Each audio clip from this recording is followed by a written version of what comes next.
যে কাজ মানুষদেরকে বেশি জান্নাতে নেবে সে কাজগুলো কি? সাহাবায়ে কেরাম যখন জিজ্ঞেস করা হলো তখন তারা যখন বলতে পারলো না, নবী সাল্লাল্লাহু আলাইহি ওয়াসাল্লাম বললেন ফাকাল, তখন নবী সাল্লাল্লাহু আলাইহি ওয়াসাল্লাম বললেন তাকওয়াল্লাহ ওয়া হুসনুল খুলুক। মানুষদেরকে যে কাজ, তোমরা কি জানো মানুষদেরকে কোন কাজ জাহান্নামে নেবে? সাহাবায়ে কেরাম উত্তর দিতে পারলো না। তখন নবী সাল্লাল্লাহু আলাইহি ওয়াসাল্লাম বললেন ফাকাল আল ফামু ওয়াল ফারজু, যে কাজ মানুষদেরকে জাহান্নামে নেবে সে কাজ হলো, একটি হলো মুখ আর একটা হলো লজ্জাস্থান। মুখ দ্বারা মানুষ জাহান্নামে যাবে এবং লজ্জাস্থান দ্বারা মানুষ জাহান্নামী হবে। দুনিয়াতে সমগ্র পৃথিবীতে এখন এই দুটি জিনিসেরই অপব্যবহার করা হচ্ছে। যে যার মতো মুখ দিয়ে মানুষকে যত প্রকার হ্যারাসমেন্ট আছে সবগুলো মানুষ করে। রেখেছেন তাকওয়াবান হওয়ার জন্য সে পুরস্কারগুলোর অন্যতম একটি পুরস্কার হলো, যে ব্যক্তি তাকওয়াবান হবে আল্লাহ তাআলা, সে যদি অনেক সংকটের মধ্যে আছে, যে সংকট উত্তরণের আর কোনো রাস্তা মানুষ খুঁজে পাচ্ছে না, সব পথ বন্ধ হয়ে গিয়েছে, যে কোন পথ দিয়ে সেই সংকট থেকে মুক্তি পাবে সে খুঁজে পাচ্ছে না, কোন পথে যাবে। কিন্তু লোকটি যদি আল্লাহ তাআলাকে ভয় করে এবং আল্লাহ তাআলার উপরে ভরসা করে, ভয় এবং আল্লাহ তাআলার প্রতি ভরসা তা নির্ভর করে, তাহলে আল্লাহ তাআলা ওই সংকট উত্তরণ থেকে রাস্তা তৈরি করে দিবেন। শর্ত হলো আল্লাহ তাআলাকে ভয় করতে হবে এবং পুরো নির্ভরতা একমাত্র আল্লাহ তাআলার উপরে নির্ভর করতে হবে। যে অবস্থায় পতিত হয়েছি অবস্থা থেকে মুক্তির একমাত্র পথ আল্লাহ তাআলা, এই বিশ্বাস অন্তরের ভিতরে রাখতে হবে। সূরা তালাকে 2 নম্বর আয়াতে আল্লাহ তাআলা এই কথা বলেছেন, ওমাইয়াত্তাকিল্লাহ ইয়াজআল লাহু মাখরাজা ইয়ারযুকুহু মিন হাইসু লা ইয়াহতাসিবু ওয়া মান ইয়াতাওয়াক্কাল আলাল্লাহ ফাহুয়া হাসবুহু। আল্লাহ বলেছেন এখানে একটা লোক যদি হাজারো সংকটের মধ্যে থাকে, আল্লাহ তাআলা তার ওই সংকট উত্তরের রাস্তা তৈরি করে দিবেন এবং এমন উৎস থেকে তাকে আল্লাহ তাআলা রিজিক দিবেন, ওয়া মান ইয়ারযুকুহু মিন হাইসু লা ইয়াহতাসিবু, যা সে তার কল্পনার মধ্যেও আনে নাই যে এই স্থান থেকে আল্লাহ তাআলা আমাকে রিজিক দিতে পারে। এরপর আল্লাহ বলছেন ওয়া মান ইয়াতাওয়াক্কাল আলাল্লাহ, যে ব্যক্তি নির্ভর করে ভরসা করে সকল কিছুতে আল্লাহ তাআলাকে সামনে রাখে, যে আমার এই সমস্যা আল্লাহ তাআলাই মুক্তি দিতে পারে সমস্যা থেকে, আমি পুরো নির্ভরতা যদি আল্লাহ তাআলার উপরে রাখে, আল্লাহ বলছেন ওয়া মান ইয়াতাওয়াক্কাল আলাল্লাহ, যে আল্লাহ তাআলার উপর ভরসা রাখে নির্ভর করে আল্লাহ তাআলাই তার জন্য যথেষ্ট। এখন আমাদের নির্ভরতা ওভাবে নেই আল্লাহ তাআলার প্রতি। যাই হোক, বিষয়ের সামনে কথা হবে। যে কথা বলতেছিলাম যে তাকওয়াবান যদি মানুষ হয়, তাকওয়া যারা রাখে, আল্লাহ তাআলার ভয় যারা অন্তরে রাখে, আল্লাহ তাআলা তাদের পুরস্কৃত করবেন, যে পুরস্কার দিবেন। তার প্রথম পুরস্কার হল আল্লাহ তাআলা তার সংকট থেকে উত্তরের রাস্তা তৈরি করে দিবেন। দ্বিতীয়, যে ব্যক্তি আল্লাহ তাআলাকে ভয় করে, আল্লাহ তাআলা তার আসমান ও জমিনের বরকতের দরজাগুলো তার জন্য খুলে দিবেন। সুবহানাল্লাহ। সূরা আরাফের 96 নম্বর আয়াতে আল্লাহ তাআলা বলছেন লাউ আন্না আহলাল কুরা আমানু ওয়াত্তাকু লাফাতাহনা আলাইহিম বারাকাতিন মিনাস সামাই ওয়াল আরদ। আল্লাহ এখানে বলছেন জনপদবাসীরা, এখানে আহলাল কুরা, কুরা মানে অর্থ যেটা আছে গ্রাম, জনপদ, এলাকা, এগুলো বোঝায়। এর অর্থ এভাবে করা যায় যে কোনো জনপদের মানুষ অথবা কোনো এলাকার মানুষ, কোনো দেশের মানুষ, এরা যদি আল্লাহ তাআলার প্রতি ঈমান আনে, ওয়াত্তাকু লাফাতাহনা আলাইহিম, এবং তারা যদি আল্লাহ তাআলাকে ভয় করে, লাফাতাহনা আলাইহিম বারাকাতিন, আল্লাহ তাআলা তাদের জন্য বরকতের দরজা খুলে দিবেন, মিনাস সামাই ওয়াল আরদ, আসমান এবং জমিনের যত প্রকার বরকতের দরজা আছে সবগুলো আল্লাহ তাআলা ওই মানুষদের জন্য খুলে দিবেন। সুবহানাল্লাহ। শর্ত কি? কাজ হলো যে মানুষেরা যদি কোনো জনপদের, কোনো এলাকার, কোনো দেশের মানুষ যদি আল্লাহ তাআলার প্রতি ঈমান আনে, ঈমান কি জিনিস? ঈমান বুঝাতে গেলে অনেক সময় আমার শরীরের অবস্থা ভালো না, কথা বলতে কষ্ট হচ্ছে, মনে হচ্ছে সব কথাগুলো নাক দিয়ে বের হচ্ছে, মাথা ভার, যাকে আল্লাহর পরীক্ষা এগুলো।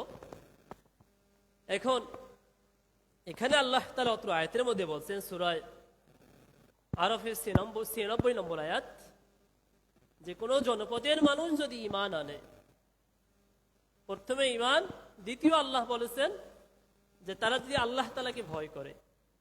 এখন অনেক ঈমানদার আছে যারা আল্লাহকে ভয় করে না, করে। এই যে এখন যারা বাহিরে আছে, অর্থাৎ নামাজ পড়বেন আজকে নিয়ত করে নিয়েছে, আমি কত কমন কথা কিছু প্রতি জুমায় বলি, মানুষের মধ্যে যেন একটু আল্লাহর ভয় তৈরি হয়।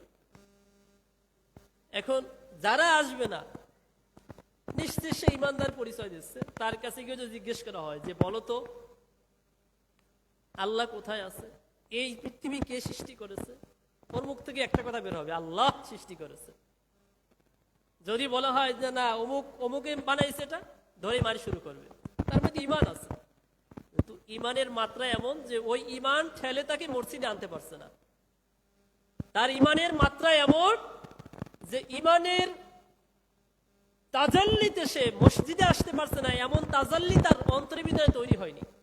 আর এজন্য সে ঘরে বসে আছে, অথবা মাঠে এখন বসে বসে কোদাল কোপাচ্ছে, অথবা ধান কাটতেছে। মানে তার ঈমানের তাজাল্লি ওই মাঠ পর্যন্ত, অথবা তার অন্তরের ভিতরেই আছে, অথবা তার ঈমানের তাজাল্লি ঘর পর্যন্ত, ওটা আর মসজিদ পর্যন্ত আসে নাই। যাই হোক, এই কথাগুলো যারা শুনছেন প্রিয় ভাই, মরে যাবেন, কেউই আমরা বাঁচবো না। আল্লাহ তাআলাকে যদি ভয় করেন, চলে আসেন মসজিদে। কে কি বললো ওটা কিছু আয়োজন না, ভয় আল্লাহ তাআলার। আমি মসজিদে আসলাম, এই 10 বছর 20 বছরে কখনো নামাজ পড়িনি, এখন ওই দেখলে মানুষ তাকাই থাকবে। আরে যে তাকাই থাকে থাক, আপনি যেহেতু আল্লাহ তাআলাকে ভালোবাসেন, তাকে ভয় করেন, আল্লাহ নবীকে মহব্বত করেন, ভালোবাসেন, এগুলো কোনো কিছুই না। দুনিয়ার মানুষ আপনাকে কবরে গিয়ে কবরের আযাব থেকেও রক্ষা করবে না, আমাকেও রক্ষা করবে না। সুতরাং দুনিয়ার মানুষ কি বলবে, এটা আমার কোনো মাকসাদ না, এটা কোনো আমার উদ্দেশ্য যেন না হয়, আমাদের কারো উদ্দেশ্য যেন না হয়। যাই হোক, যে কথা বলতেছিলাম যে আল্লাহ তাআলা বলছেন, ওয়ালাউ আন্না আহলাল কুরা আমানু, যদি কোনো জনপদের মানুষ আল্লাহ তাআলার প্রতি ঈমান আনে, ওয়াত্তাকু, এবং আল্লাহ তাআলাকে ভয় করে, লাফাতাহনা আলাইহিম বারাকাতিম মিনাস সামাই ওয়াল আরদ, আল্লাহ তাআলা ওই জনপদ, ওই এলাকা, ওই দেশের মানুষের জন্য আসমানের দরজা তাদের জন্য খুলে দেন। সুবহানাল্লাহ। উদাহরণ দিলে আমরা কিছুটা বুঝতে পারবো।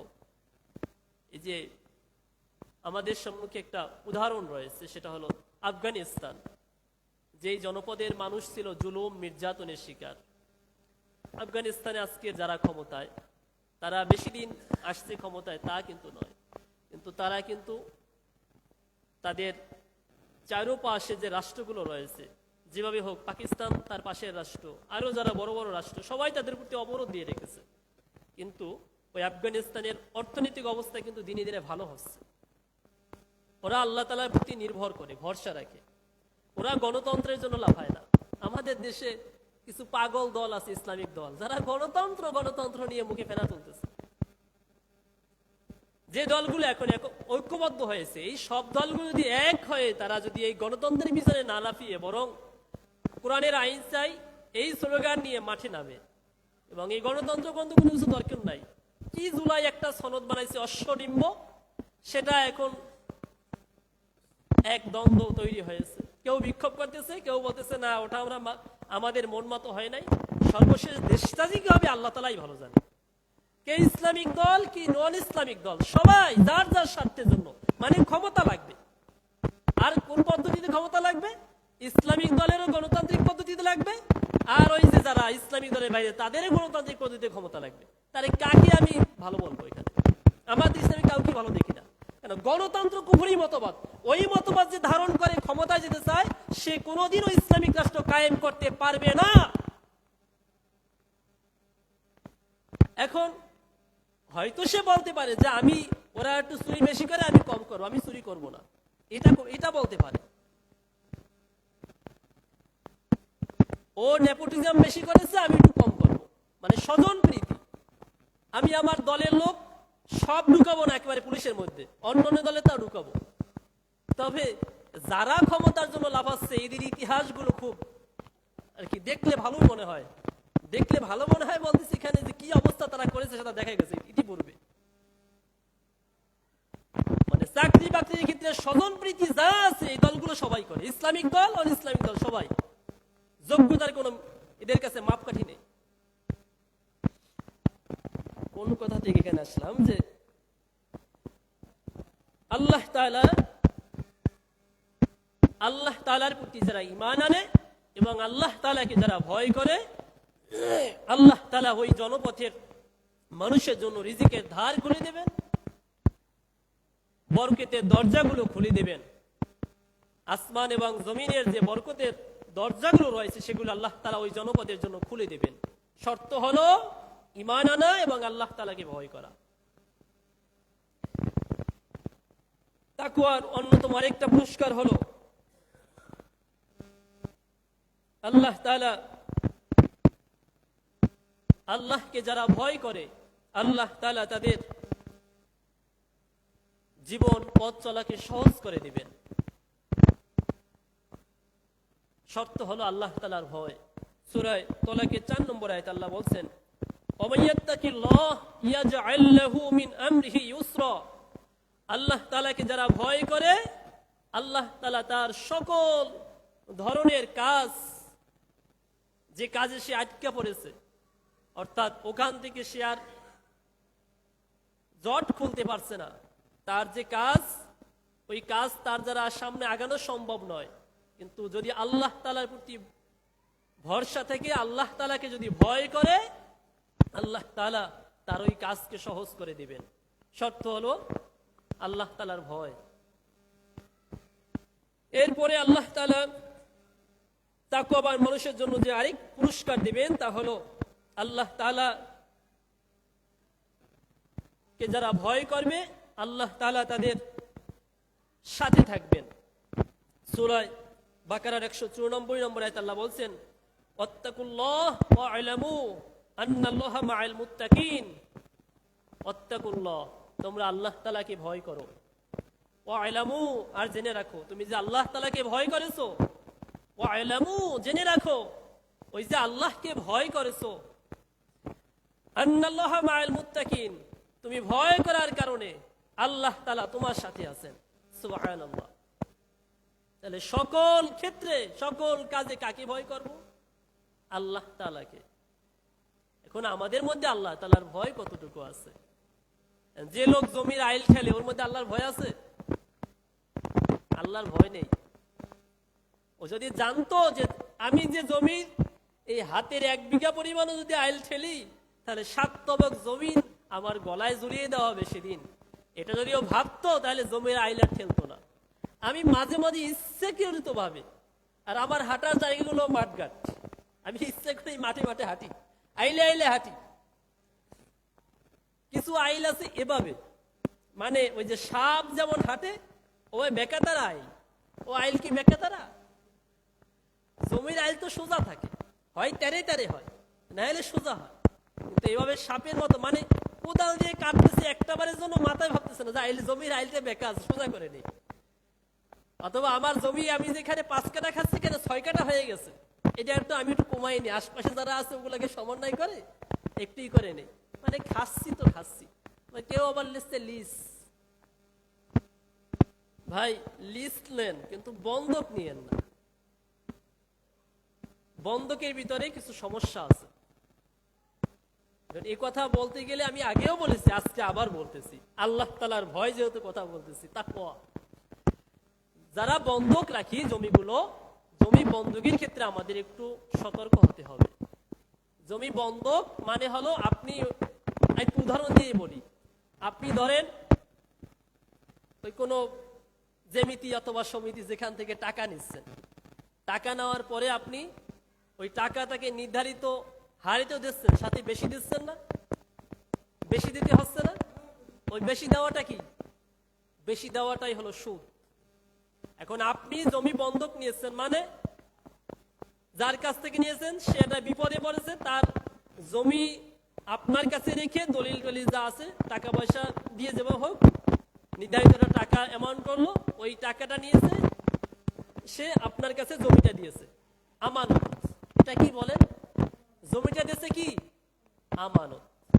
এখন আপনাকে জমিটা দিতে দেওয়া হয়েছে যে আপনি আমাকে যে 5 লাখ 10 লাখ টাকা দিয়েছে, এই জন্য আমার জমিটা আপনি নিয়ে রাখেন। আপনাকে খাইতে দেওয়া হয়েছে। হ্যাঁ, খাইতে আমাদের দেশে নিয়মে যে জমিটা আপনাকে খেতে দেওয়া হয়েছে, কিন্তু এই জমিটা আপনি খাইতে হলে আপনাকে মালিকীয় সম্পদের ভাগ দিতে হবে। আর যদি না দেন তাহলে ওই যে জমির সম্পদ যেটা খাচ্ছেন, চাষাবাদ করে, ওটা সুদ হবে। মাথায় খাটান, মাথায় খাটান। হ্যাঁ, তখনই ওটা সুদ হবে না যখন আপনি ওই চাষাবাদের যে সম্পদ যেটা আপনি পাচ্ছেন, চাষবাস করে যেটা সম্পদ পাচ্ছেন, ওখান থেকে যদি মালিককে কিছু অংশ দেন তাহলে এটা সুদ হবে। আপনি যদি মালিককে কিছু দেন, যে জমির মালিক, এখন আমাদের দেশে আইন নেই, আর এটা আলেমরা কথা বলে না। আমি বলেছি হয়তো আমাকে আরো অনেকে সুযোগ, আমি এভাবে করি, এভাবে করি, আমি এভাবে করতেছি, মানে এভাবে করলে হবে কিনা। কেন আমাদের দেশে জিজ্ঞেস করবে কিনা জায়েজ কিভাবে বানানো যায়, হুজুরের মুখ থেকে কোনো জায়েজ বানানো যায় শুনে। প্রিয় ভাইরা, এখন হ্যাঁ, আপনার ওই জমির মালিক আপনাকে 5 লাখ টাকা আপনার কাছ থেকে নিয়েছিল জমি বাবদ। যখন আপনার কাছ থেকে আবার ওই জমি মালিক নেবে, তখন আপনার কাছ থেকে টাকা কম দেবে? মোটেও তো কম নেবেন না। আপনি 5 লাখ টাকায় 5 লাখই নেবেন, 10 লাখ টাকায় 10 লাখই নেবেন, তাহলে মালিকের লাভ কি এখানে? এজন্য সহি উত্তম নিয়ম হলো, আপনি চাষাবাদ করছেন, নির্ধারিত একটা অংশ জমির মালিককে দেন, তাহলে এটা হালাল হতে পারে। আর আমি ভাই কিছু না, আমি একটা নাদান ছোট মানুষ, অত কিছু জানিও না। ভালো মুফতি সাহেব, ভালো আলেম যারা, এদের কাছ থেকে এই বন্ধকি বিষয় জিজ্ঞেস করে নেবেন। আমি অত কিছু জানি না, যারা ভালো জানে তাদের কাছ থেকে গিয়ে জিজ্ঞেস করে নেবেন। তারা যেটা বলবে, যদি আমার কথা বিপরীতে বলে তাহলে ওটা আপনি তাহলে মানিয়ে নেন, সমস্যা নেই। যাই হোক, যে কথা বলতেছিলাম, যে যারা আল্লাহ তাআলাকে ভয় করে, আল্লাহ তাআলা তাদের সাথে আছেন। ওয়া'লামু আন্নাল্লাহা মা'আল মুত্তাকিন, আল্লাহ বলেছেন যারা আল্লাহকে ভয় করে আল্লাহ তাআলা তাদের সাথে রয়েছেন। এখন আল্লাহ তাআলার ভয় আমাদের অন্তরে যদি থাকে এবং সেভাবে যদি আমরা চলি, তাহলে আল্লাহ তাআলা আমাদের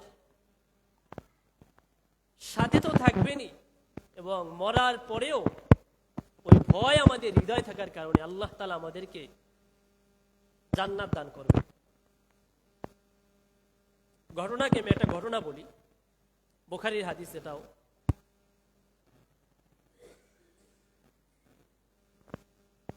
কিতাবুর রিকাক অধ্যায় সম্ভবত। যাই হোক, হাদিসটা হলো এভাবে,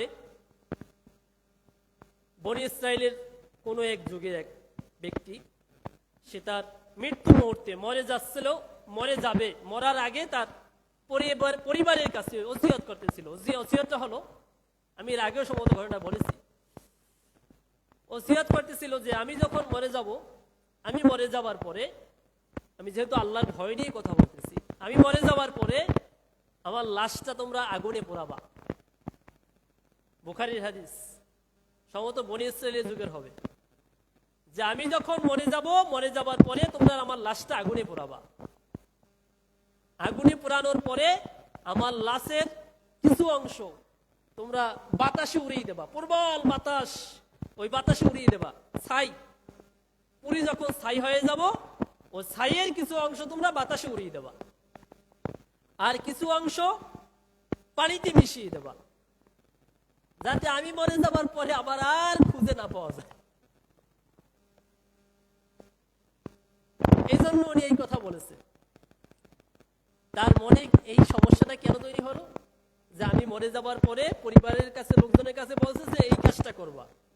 তার মানে ওর মনে আল্লাহ তাআলার ভয় ঢুকেছে, ওর মনে ভয় ঢুকেছে যে আমি যে কাজগুলো করেছি দুনিয়ার জীবনে, এজন্য ছাড় নেই, আমারে আল্লাহ পাইলে শাস্তি দেবেন।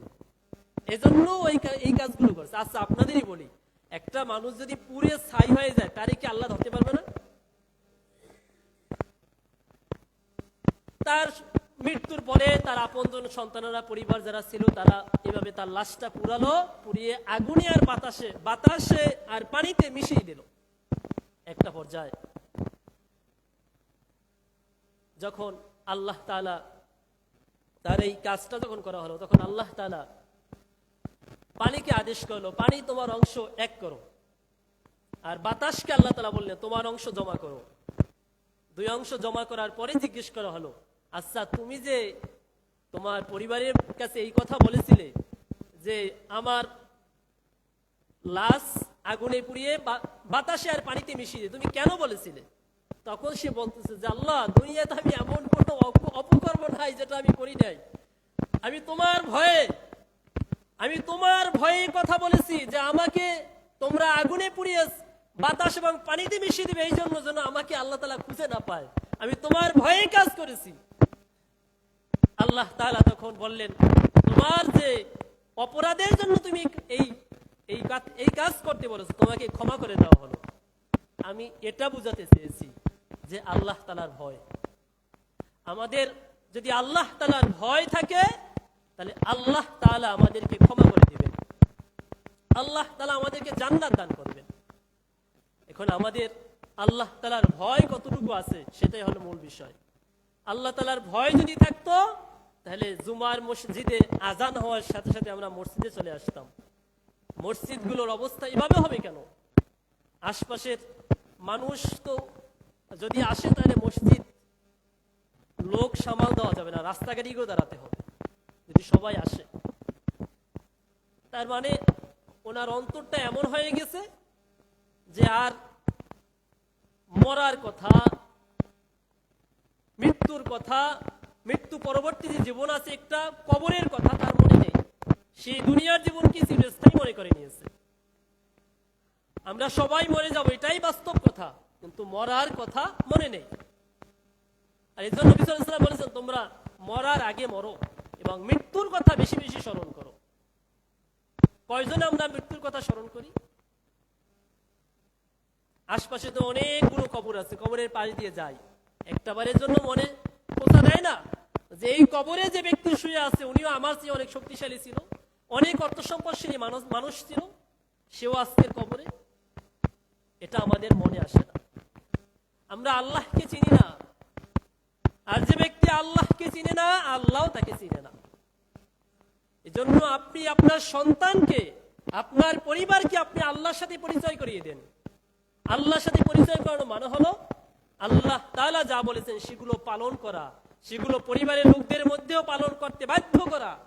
আপনি নামাজ পড়েন, আপনার বউ নামাজ পড়ে না, মানে কি? কয়দিন মানেছেন নামাজের জন্য? নামাজ পড়বি না মানে? বউকে মারে কি জন্য? তরকারিতে লবণ বেশি হইলে, তরকারি একটু পুরি টুরে গেলে তখন বউরে মারে, বকাঝকা করে। নামাজের জন্য কয়দিন বকেছেন? কয়দিন বউকে নামাজের জন্য মারেছেন? সন্তানকে কয়দিন নামাজের জন্য মারেছেন? একদিনও মারেননি। অথচ যাদের জন্য আজকের আপনি দুনিয়ায় অনেক সম্পত্তি, বিশাল সম্পদের পাহাড় করে যাচ্ছেন, এই সন্তান, এই স্ত্রী একটু মরে দেখেন। আমার দেখা মতে যে টকবাগে জৈবন আছে এমন স্ত্রী রেখে যে স্বামী মারা গেছে, ওর বউ ওই নির্ধারিত সময়ের আগে অনেক কাছে বিবাহ করেছে। স্বামী মরে যাওয়ার পরে যে একটা ইদ্যত সময় রয়েছে 4 মাস, এটা অনেকেই মানে না। অনেক নারীরাই যে জৈবন টকবক থাকে, যে সুযোগ পেয়েছে বিয়ে করে নেই, তালাক দিলেও তো নির্ধারিত সময় আছে, এটা অনেকেই মানে না, হারাম হয়ে যায়।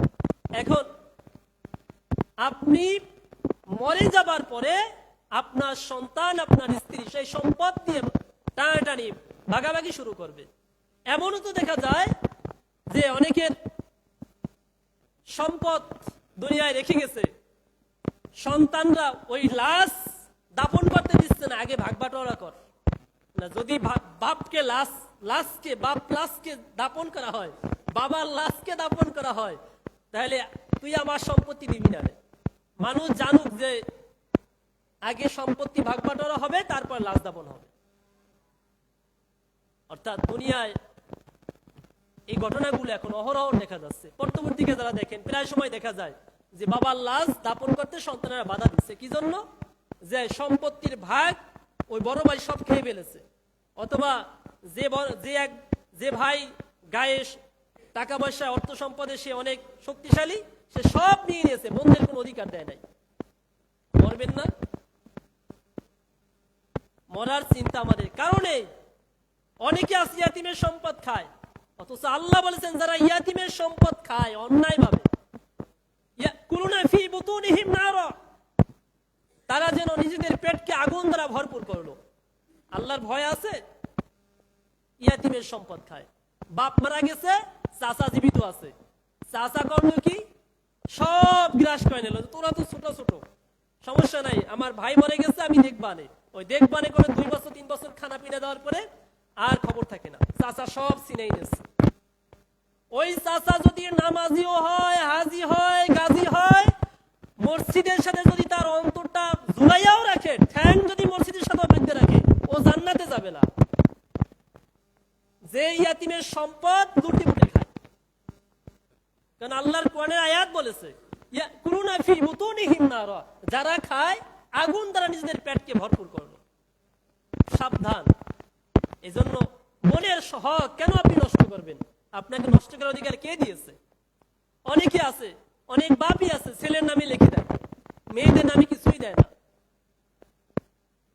আবার অনেক ভাই আছে বোনদের সম্পত্তি বঞ্চিত করে, যে আমি তো তোর সম্পদটা আমার কাছে আছে, কয় টাকা দেব? বাজারে যে দর আছে তার থেকে আরো দেখা যাচ্ছে 6 গুণ কম দিয়ে বোনের দিয়ে দিচ্ছে, আমি এসে দিয়ে পারতেছি না, আমারে দিলে দে, না দিলে তো জমি পাবি না। মানে জালেম কাকে বলে? হাসরের ময়দানে এই জালেম থাকবে অন্ধকারের মধ্যে। তো হাসরের ময়দানটা এত ভয়ঙ্কর হবে, হাদিসের মধ্যে এসেছে যে মানুষের মাথার উপরে সূর্য থাকবে, পাপের মাত্রা অনুযায়ী, কারো নলা, কারো হাঁটু, কারো বুক, কারো গলা, কেউ ঘামের মধ্যে পাবে, হাবুডুবু খাবে। ওদিকে মাথার উপর সূর্য। মরা লাগবে না? মরার পরে জীবন হাসরের ময়দান। এই মরার পরবর্তী থেকে যে জীবনটা, সেটাই হলো হাসরের ময়দান পর্যন্ত জীবন। কবরে তো কোনো কথাই নাই। কবরে যে কি হবে সেটা তো কোনো কথাই নেই। কবর কাকে বলে? মানুষ মরে যাবার পরে ওই হাসরের ময়দানে ওঠার এক পর্যন্ত এই সময়টাই হলো কবর। লাশ মাটির নিচে ঢুকান আর না ঢুকান। লাশ কবরে রাখলে কিছু মানুষের লাশ পচে গেলে একেবারে হাড় দিয়ে খেয়ে শেষ করে ফেলে। কিছু মানুষের লাশ দেখা যায় কবরে জীবিত আছে। তার মানে কবরের লাশ জীবিত এইটা এমন নয় যে উনি জীবিত মানে উনি আল্লাহর ওলি ছিল। অনেক সময় দেখা যায়। যাই হোক, যে কথাগুলো বললাম, আল্লাহ তাআলার ভয়, আমরা যদি আমাদের হৃদয়ের মধ্যে আল্লাহ তাআলার ভয় রাখি, তাহলে আল্লাহ তাআলা আমাদেরকে জান্নাত দান করবেন। একটা আয়াত বলে আলোচনা শেষ করেছি। আল্লাহ তাআলা বলেন, ওয়াসারিউ ইলা মাগফিরাতিন মির রাব্বিকুম ওয়া জান্নাতিন আরদুহাস সামাওয়াতু ওয়াল আরদ উইদ্দাত লিল মুত্তাকিন। তোমরা দৌড়াও, ছুটে চলো আল্লাহ তাআলার জান্নাত এবং ক্ষমা পাওয়ার আশায়। আমরা সবাই দৌড়াচ্ছি কোথায়? জান্নাত আমাদের লাগবে না, ক্ষমাও লাগবে না। আল্লাহ বলছেন এই জান্নাত এবং ক্ষমা তাদের জন্য, উইদ্দাত লিল মুত্তাকিন, যারা মুত্তাকি, আল্লাহকে ভয় করে তাদের জন্য। এখন আমরা দৌড়াচ্ছি কোন দিকে? নিজেকে প্রশ্ন করি। আমরা কি আল্লাহর জান্নাত এবং ক্ষমা পাওয়ার জন্য ছুটে চলছি, দৌড়াচ্ছি? মোটেও না। আমাদের দৌড়াদৌড়ি হলো দুনিয়ার দিকে, যে আমার সম্পদ আছে এখন 1 কোটি টাকা, আর 1 কোটি কিভাবে বানাবো? সম্পদ 10 বিঘা আছে, আরো 10 বিঘা কিভাবে বানাবো? আল্লাহ তাআলার ক্ষমাও আমার দরকার নেই, আর আমার জান্নাতও দরকার নেই। এটাই হলো আমাদের এখন মাকসাদ হয়ে গেছে। তা না হলে জুমার দিন জুমার নামাজ বাদ দিয়ে একটা মানুষ কিভাবে ঘরে বসে থাকে, মাঠে থাকে? যাই হোক, যে কথাগুলো বললাম, আল্লাহ তাআলা আমাদের সবাইকে উপর আমল করার তৌফিক দান করুন। আল্লাহ তাআলা আমাদের সবাইকে তার ভয় আমাদের অন্তরের মধ্যে রাখার তৌফিক দান করুন। আল্লাহ তাআলা আমাদের সবাইকে তাকওয়াবান হওয়ার তৌফিক দান করুন। যদি কোথায় কেউ আঘাতপ্রাপ্ত হয়ে থাকেন, ক্ষমা সুন্দর দৃষ্টিতে দেখবেন। আসসালামু আলাইকুম ওয়া রাহমাতুল্লাহি ওয়া বারাকাতুহু।